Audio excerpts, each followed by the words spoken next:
So in trying to address Tanguly's work in the seminar, the students and I have been essentially rereading the discourse around his work.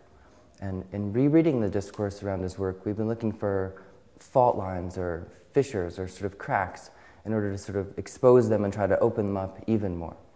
The goal here is to try to construct a return to Tanguly. And this return would have to be creative and experimental, and in a sense a vital return to Tanguly. Because ultimately what's happened is that we always have the same questions and answers for Tanguly's work. So the answers are precisely the things that have produced a sort of non-vital, non-interesting reading of Tanguly. So in most art historical readings of Tanguly's work, you have questions of post-war Europe, a Cold War threat, the relation of the outmoded commodity, kinetic sculpture, spectacle, etc. We're trying to see if these are actually vital ways forward, or if these just keep running us into the same dead end. The return to Tanguly has to be creative, experimental, and in a sense oriented toward the future. The return to Tanguly has to be untimely, in the same sense that Deleuze would say, the untimely is precisely a rereading of the past that opens us to the future. In this seminar, we've been trying to construct a new conceptual language for Tanguly's work.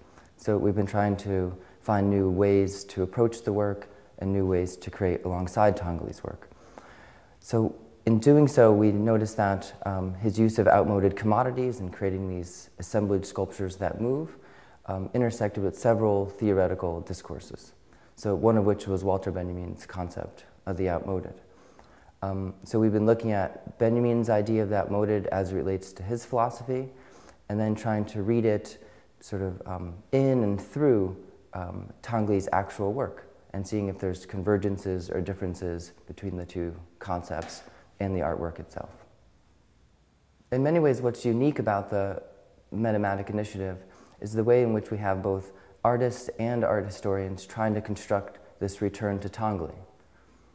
In many ways, artists are essentially valuable in creating a discursive event, which is what this return to Tanguly would be. Artists can experiment with Tanguly's solutions, his singularities, and even his failures in ways that art historians can't. So in this sense, the goal is to try to create alongside Tanguly's work, to create new approaches to it, new ways of reading it, then it's essentially work that both artists and art historians have to do collaboratively, and in some ways against each other, with and against each other.